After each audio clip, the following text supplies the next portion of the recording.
আল্লাহ তাআলা কিয়ামতের দিন বান্দাকে মাফ করার বাহানা খুঁজবে। কিয়ামতের দিন আল্লাহ তাআলা শুধু বাহানা তালাশ করবে, কেমনে আমার বান্দারে মাফ করতে পারি। আল্লাহ তাআলার বান্দার প্রতি এত মায়া, এত দয়া, আল্লাহ তাআলা চান না তার কোনো বান্দা জাহান্নামে যাক। আল্লাহ তাআলা বাহানা খুঁজবে।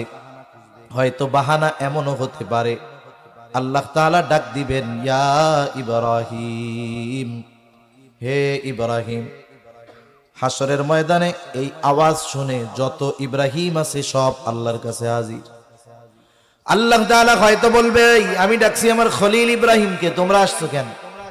বলে, আল্লাহ, আমাদের নামও তো ইব্রাহিম, আপনার জবানে আমাদের নামটা শুনে আমরা চলে আসছি।